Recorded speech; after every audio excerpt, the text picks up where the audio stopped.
자, 이번 순서는 불교에 관한 모든 궁금증을 아무것도 묻지도 따지도 않고 자신감 있게 알려드리는 무엇이든 알려줘봐 시간입니다. 네, 이 시간은 많은 불자님들 그리고 시민분들께 불교에 대한 다양한 궁금증들을 들어보는 시간입니다. 여러분께서 불교에 대한 궁금증이 있으시다면 아주 사소한 것이라도 좋습니다. 저희 자연스님께 질문을 해주시고요. 저희가 직접 여러분을 만나러 길에 찾아가기도 하고요. 또 여러분께서 오셔도 됩니다. 저희 BBS 불교방송 홈페이지 자신감 클릭하셔서 궁금증 게시판에 남겨주시고요. 또 자신감 SNS 밴드에도 놀러 오시면 좋겠습니다. 자, 그러면 오늘은 어떤 질문이 들어와 있는지 궁금하시죠? 화면으로 만나보시겠습니다.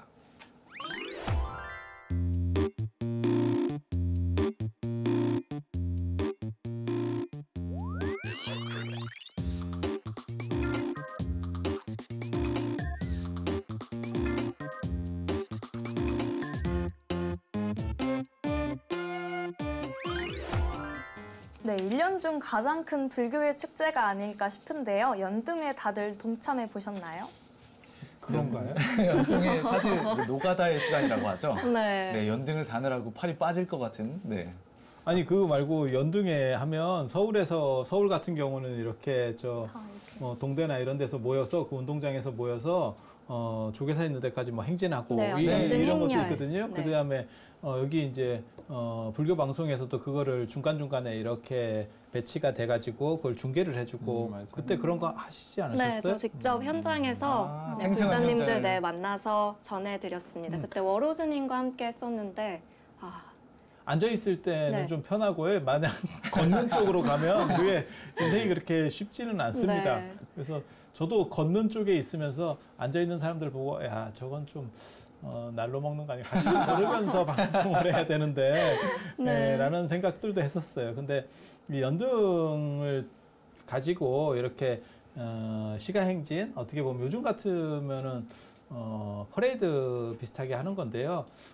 지금 불교에 영산제, 수륙제 해서 세계 무형유산들이 있어요. 그리고 탑돌이나 연등회 같은 경우는 이제 지방문화재로 다 등록이 되어 있고요. 그리고 지금 현재 조계종에서 이제 가장 연등회를 전 세계적인 축제로 만들어야겠다. 그래서 유네스코 무형유산으로 지금 등재를 하려고 시도를 하고 있습니다. 네. 그래서 부처님의 어떤 공덕을 기리고 그 다음에 등을 달아서 세상을 밝히는 그런 것들을 이제 대표적 축제로 등불 축제로 만드는 거고요. 그 다음에 이와 관련해서 이제 유등도 있고 이제 풍등도 있고 종류도 좀 많이 있습니다. 그리고 유등은 이제 아니 그게 아니고 이제 물 위에 종계천에서도 하잖아요. 인스타 사진 올리기 제일 좋은 시기예요 그때. 흐를 일자를 써서 이렇게 흐르는 등이라는 뜻이군요. 그리고 연등이라고 하는 거를 조금 사람들이 이제 오해하시는 분들이 있는데요. 그게 연꽃등이라는 의미가 아니고 불탈연자를 써서 그냥 밝은 등이라는 뜻이에요. 그러니까는 어떤 연꽃 형태가 아니어도 가능한 거예요. 그래서 그거를 오해를 하면 왜 연등인데 연꽃 모양이 아닌 등들이 있어요? 라고 생각하는 사람들도 있어요. 한자 지식 부족해서 그래요. 연등 축제할 때는 뭐 커다란 용 모양 등도 있었고 네. 다양한 등이 있었는데 그게 연꽃 등이 아니라 그다음에 연꽃등 만들기 싫은 팀들은 다 이렇게 심플하게 만들어서 와요. 그게 연꽃등 만들기 굉장히 힘들거든요. 잎을 하나하나 붙이는 게 상당히 어렵습니다. 그래서 지금 이 연등이라고 하는 거는 원래는 정월대보름의 벽사의식에서 시작되는 거예요. 모든 삿된 것을 물리치고, 그러니까 불로 삿된 걸, 지금도 현재 정월대보름에 뭐 지불놀이, 달집 태우기 이런 것들이 남아 있죠. 그래서 불을 들고 등을 들고 집안 전체나 안 그러면 주변을 돌아서 모든 삿된 것들을 쫓아낸다라고 하는 개념에서 시작되는 거예요.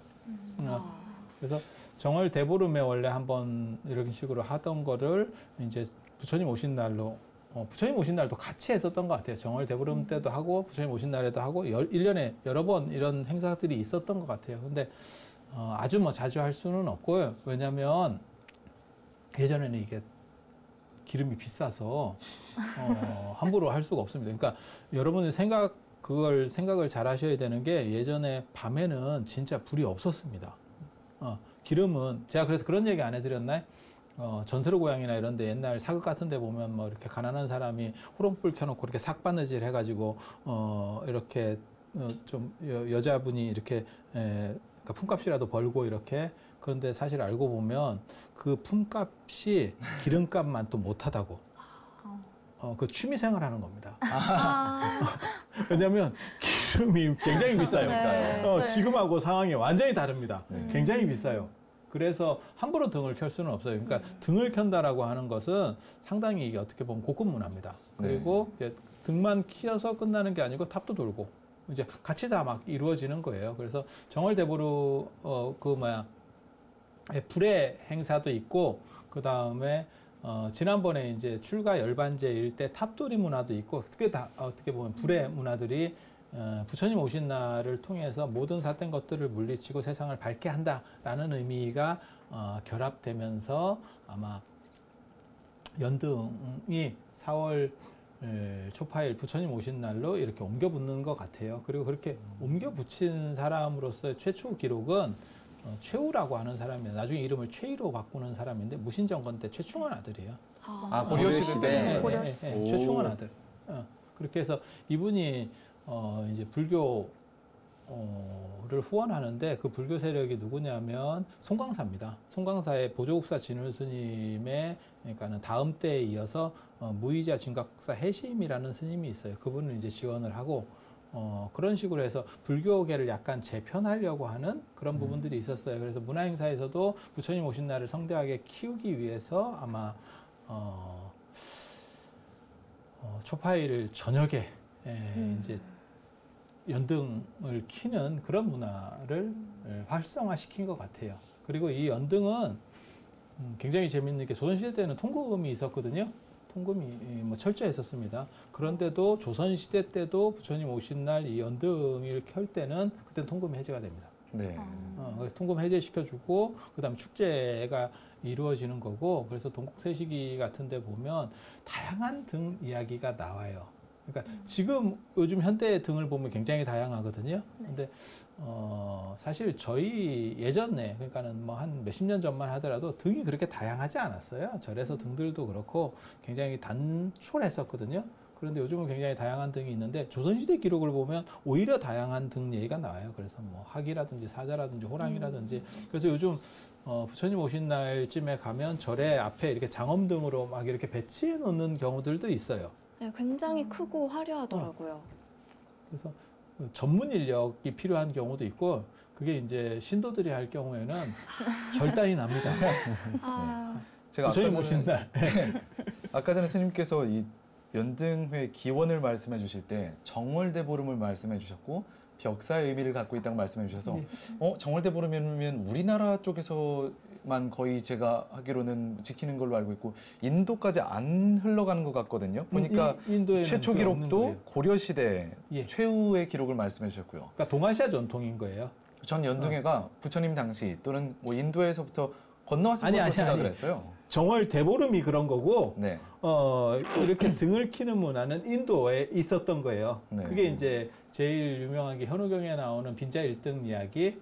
그래서 뭐 그런 거예요. 부처님을 기리기 위해서 많은 사람들이 등을 켰어요. 밤에 등을 키면서 그게 등이라고 하는 게 그냥 밝다가 아니고 어두움을 물리치는 진정한 밝음 이러한 상징성들이 있거든요. 그래서 사찰에서 석등 뭐 이런 것들도 비슷한 의미를 가지는 거예요. 그래서 제가 예전에 책 같은 거 쓸 때도 그런 얘기를 했었죠. 석등 이렇게 보면 실제로 조도가 굉장히 떨어집니다. 왜냐하면 돌로다가 이렇게 막아놨기 때문에 불이 안 밝아요. 그냥 개방시키는 게 훨씬 밝거든요. 그러니까 가로등 생각하시면 되죠. 가로등도 뭘 이렇게 자꾸 막아놓으면 이쁘게 하려고 막아놓으면 그 빛의 기능은 약화되는 거죠.